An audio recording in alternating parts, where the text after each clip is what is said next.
ओम श्री विष्णवे नमः। हरे कृष्णा। आप सभी का दिन शुभ हो।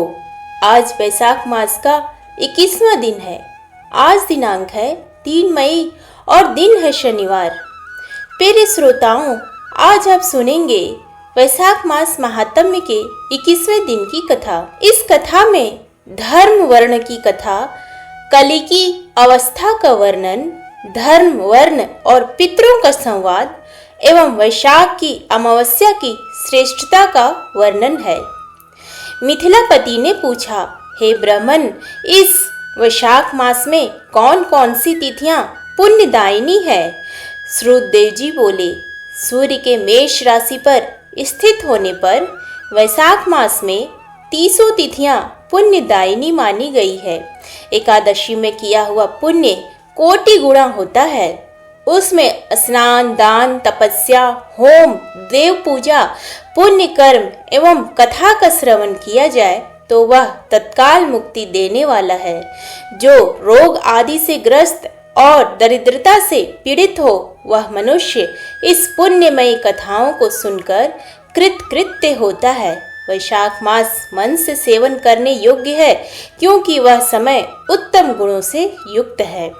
दरिद्र, धनाढ्य, पंगु, अंधा, नपुंसक, विधवा, साधारण स्त्री पुरुष, बालक, युवा, वृद्ध तथा रोग से पीड़ित मनुष्य ही क्यों न हो, वैशाख मास का धर्म सबके लिए अत्यंत सुख साध्य है।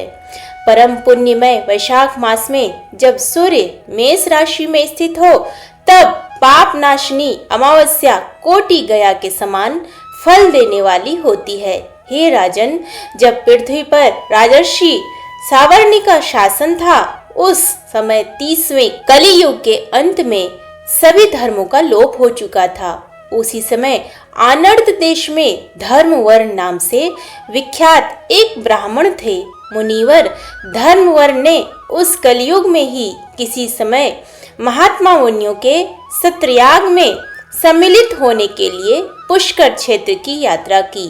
वहां कुछ व्रतधारी महर्षियों ने कलियुग की प्रशंसा करते हुए इस प्रकार कहा था, सतयुग में भगवान विष्णु को संतुष्ट करने वाला जो पुण्य 1 वर्ष में साध्य है, वही त्रेता में 1 मास में और द्वापर में 15 दिनों में साध्य होता है। परंतु कलयुग में भगवान विष्णु का स्मरण कर लेने से ही उससे 10 गुना पुण्य होता है। कली में बहुत थोड़ा पुण्य भी कोटि गुना होता है। जो एक बार भी भगवान का नाम लेकर दया दान करता है और दुर्भिक्ष में अन्न देता है, वह निश्चय ही उधर्व लोक में गमन करता है। यह सुनकर देवर्षि नारद हंसते हुए उन्मत्त के समान नृत्य करने लगे। सभासदों ने पूछा, नारद जी, यह क्या बात है? तब बुद्धिमान नारद जी ने हंसते हुए उन सब को उत्तर दिया, आप लोगों का कथन सत्य है। इसमें संदेह नहीं कि कलयुग में स्वल्प कर्म से ही महान पुण्य का साधन किया जाता है तथा कलेशों का नाश करने वाले भगवान केशव स्मरण मात्र से ही प्रसन्न हो जाते हैं। तथापि मैं आप लोगों से यह कहता हूँ कि कलयुग में ये 2 बातें दुर्घट हैं। शीर्षेंद्रिय का निग्रह और जिह्वा को वश में रखना। ये दोनों कार्य जो सिद्ध कर ले, वही नारायण स्वरूप है। अतः कलयुग में आपको यहाँ नहीं ठहरना चाहिए। नारद जी की यह बात सुनकर उत्तम व्रत का पालन करने वाले महर्षि सहर्षा यज्ञ को समाप्त करके सुखपूर्वक चले गए। धर्मवर्ण ने भी वह बात सुनकर भूलोक को त्याग देने का विचार किया। उन्होंने ब्रह्मचर्य व्रत धारण करके दंड और कमंडलू हाथ में लिया और जटावल्कलधारी होकर वे कलयुग के अनाचारी पुरुषों को देखने के लिए घर छोड़कर चल दिए। उनके मन में बड़ा विस्मय हो रहा था। उन्होंने देखा, प्राय मनुष्य पापाचार में प्रवृत्त हो बड़े भयंकर एवं दुष्ट हो गए हैं। ब्राह्मण पाखंडी हो चले हैं।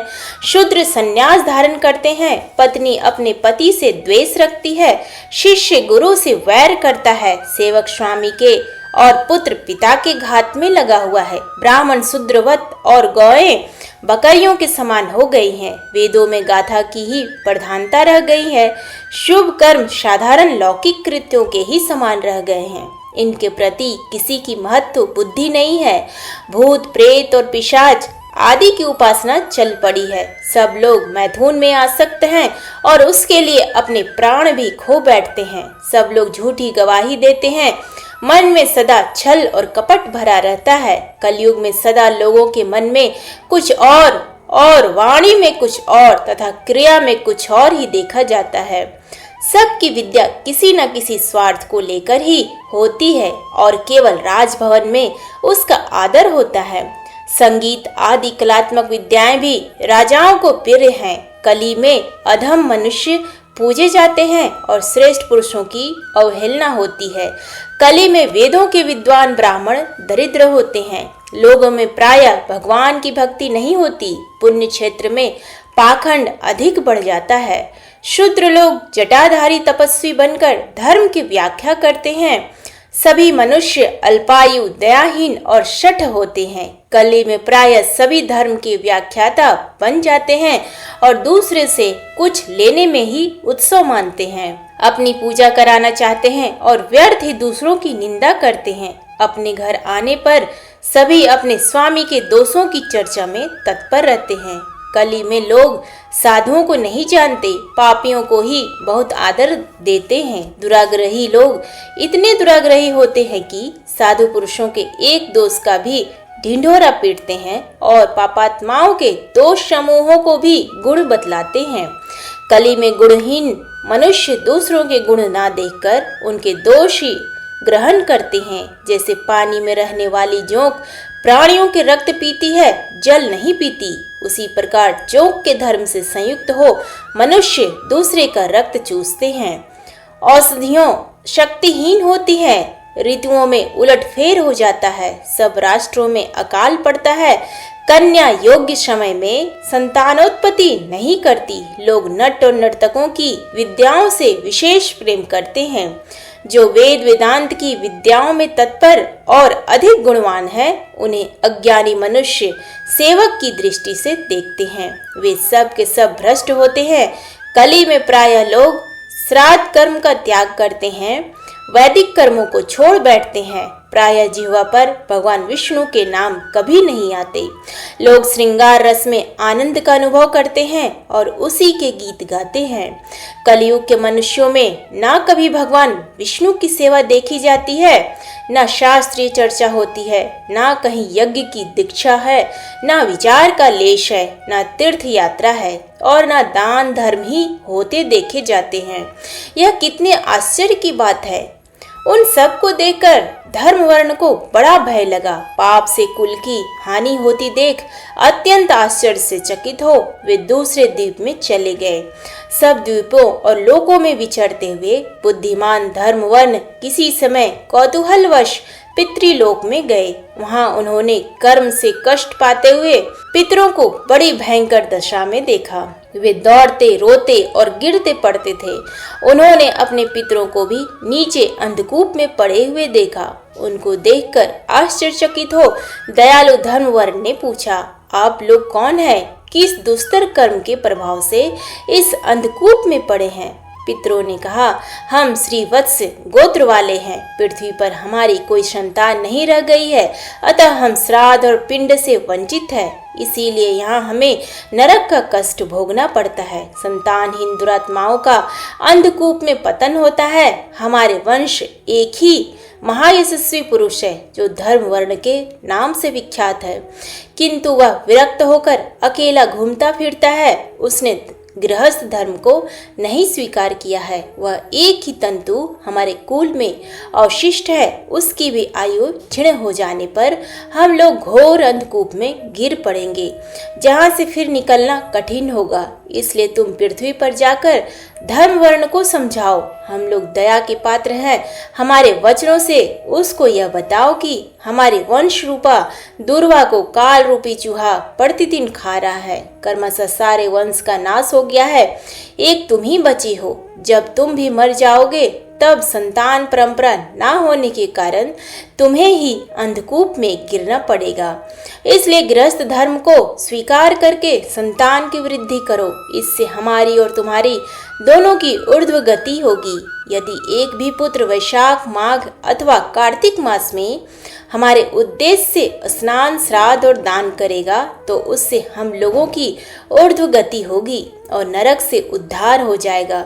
यदि एक पुत्र भी भगवान विष्णु का भक्त हो जाए, एक भी एकादशी का व्रत रहने लगे अथवा यदि एक भी भगवान विष्णु की पाप नाशक कथा श्रवण करे तो उसकी 100 बीती हुई पीढ़ियों का तथा 100 भावी पीढ़ियों का उद्धार होता है। वे पीढ़ियां पाप से आवृत होने पर भी नरक का दर्शन नहीं करती। दया और धर्म से रहित उन बहुत से पुत्रों के जन्म से क्या लाभ जो कुल में उत्पन्न होकर सर्वव्यापी भगवान नारायण की पूजा नहीं करते। इस प्रकार प्रिय वचनों द्वारा धर्म वर्ण को समझाकर तुम उसे विरक्ति पूर्ण ब्रह्मचर्य आश्रम से गृहस्थ आश्रम में प्रवेश करने की सलाह दो। पितरों की यह बात सुनकर धर्म वर्ण अत्यंत विस्मित हुआ और हाथ जोड़कर बोला, मैं ही धर्म वर्ण नाम से विख्यात आपके वंश का दुराग्रही बालक हूँ। यज्ञ में महात्मा नारद जी का यह वचन सुनकर कि कलयुग में प्राय कोई भी रसनेन्द्रिय और शिष्णेन्द्रिय दृढ़ता पूर्वक संयम में नहीं रहता। मैं दुर्जनों की संगति से भयभीत हो अब तक दूसरे द्वीपों में घूमता रहा। इस कलयुग के 3 चरण बीत गए, अंतिम चरण में भी 3.5 भाग व्यतीत हो चुके हैं। मेरा जन्म व्यर्थ बीता है क्योंकि जिस कुल में मैंने जन्म लिया उसमें माता पिता के ऋण को भी मैंने नहीं चुकाया। पृथ्वी के उभारभूत उस शत्रुतुल्य पुत्र के उत्पन्न होने से क्या लाभ जो पैदा होकर भगवान विष्णु और देवताओं तथा पितरों की पूजा न कर सके। मैं आप लोगों की आज्ञा का पालन करूंगा। बताइए पृथ्वी पर किस प्रकार मुझे कलयुग से और संसार से भी बाधा नहीं प्राप्त होगी। धर्म वर्ण की बात सुनकर पितरों के मन को कुछ आश्वासन मिला। वे बोले, बेटा तुम गृहस्थ आश्रम स्वीकार करके संतानोत्पत्ति के द्वारा हमारा उद्धार करो। जो भगवान विष्णु की कथा में अनुरक्त होते, निरंतर श्री हरि का स्मरण करते और सदाचार के पालन में तत्पर रहते हैं, उन्हें कलयुग बाधा नहीं पहुंचाता। हे मानद, जिसके घर में शालग्राम शिला अथवा महाभारत की पुस्तक हो उसे भी कलयुग बाधा नहीं दे सकता। जो वैशाख मास के धर्मों का पालन करता, माघ स्नान में तत्पर होता और कार्तिक में दीप देता है, उसे भी कली की बाधा नहीं प्राप्त होती। जो प्रतिदिन महात्मा भगवान विष्णु की पापनाशक एवं मोक्षदायिनी दिव्य कथा सुनता है, जिसके घर में बलि वैश्वदेव होता है, शुभ कारणी तुलसी स्थित होती है तथा जिसके आंगन में उत्तम गौ रहती है, उसे भी कलयुग बाधा नहीं देता। अतः इस पापात्मक युग में भी तुम्हें कोई भय नहीं है। बेटा शीघ्र पृथ्वी पर जाओ। इस समय वैशाख मास चल रहा है। यह सबका उपकार करने वाला मास है। सूर्य के मेष राशि में स्थित होने पर 30 तिथियां पुण्यदायिनी मानी गई है। एक एक तिथि में किया हुआ पुण्य कोटि कोटि गुना अधिक होता है। उनमें भी जो वैशाख की अमावस्या तिथि है वह मनुष्यों को मोक्ष देने वाली है। देवताओं और पितरों पर वह बहुत प्रिय है, शीघ्र ही मोक्ष की प्राप्ति कराने वाली है। जो उस दिन पितरों के उद्देश्य से श्राद्ध करते और जल से भरा हुआ घड़ा एवं पिंड देते हैं, उन्हें अक्षय फल की प्राप्ति होती है। अतः महामते, तुम शीघ्र जाओ और जब अमावस्या हो तब कुंभ सहित श्राद्ध एवं पिंडदान करो। सबका उपकार करने के लिए गृहस्थ धर्म का आश्रय लो। धर्म, अर्थ और काम से संतुष्ट हो, उत्तम संतान पाकर फिर मनुस्मृति वृत्ति से रहते हुए सुख पूर्वक दीपांतरों में विचरण करो। पितरों के इस प्रकार आदेश देने पर धर्म वर्ण मुनि शीघ्रता पूर्वक भूलोक में गए। वहां मेष राशि में सूर्य के स्थित रहते हुए वैशाख मास में प्रातः काल स्नान करके देवताओं, ऋषियों तथा पितरों का तर्पण किया। फिर कुंभ दान सहित पाप विनाशक श्राद्ध करके उसके द्वारा पितरों को पुनरावृत्ति रहित मुक्ति प्रदान की। तत्पश्चात उन्होंने स्वयं विवाह करके उत्तम संतान को जन्म दिया और लोक में उस पाप नाशनी अमावस्या तिथि को प्रसिद्ध किया। तदंतर वे भक्ति पूर्वक भगवान की आराधना करने के लिए हर्ष के साथ गंधमादन पर्वत पर चले गए। इसीलिए वैशाख मास की यह अमावस्या तिथि परम पवित्र मानी गई है। तो ये थी आज की कथा। आगे का वृत्तांत सुनने के लिए हमारे YouTube चैनल पर बनी रहे। वीडियो पसंद आए तो इसे लाइक करें, शेयर करें और कमेंट बॉक्स में जय श्री हरि विष्णु लिखना ना भूलें। धन्यवाद।